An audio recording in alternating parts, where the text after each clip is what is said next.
سابق وزیر داخلہ شیخ رشید احمد نے خون ریزی کا حکومتی منصوبہ چاک کر دیا۔ عوامی مسلم لیگ کے سربراہ اور عمران خان کے اہم اتحادی شیخ رشید کا کہنا ہے کہ 13 حکومتی پارٹیاں الیکشن لڑنے کے قابل نہیں اور جھگڑنے کا بہانہ ڈھونڈ رہی ہیں۔ یہ چاہتے ہیں کہ عوام اور اداروں کی لڑائی ہو اور الیکشن کو مزید مؤخر کر دیا جائے۔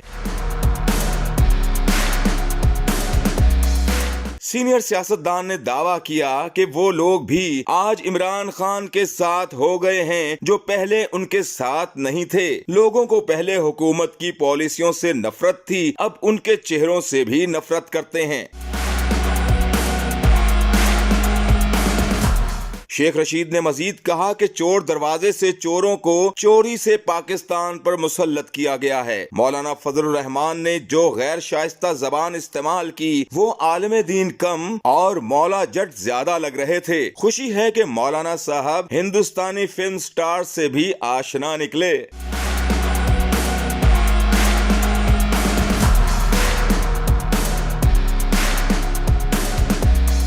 سابق وزیر داخلہ کا کہنا تھا کہ کپتان پر حملہ مافیا کی آخری سازش نہیں، اسلام آباد سب کا ہے، کوئی طاقت انہیں اسلام آباد جانے سے نہیں روک سکتی۔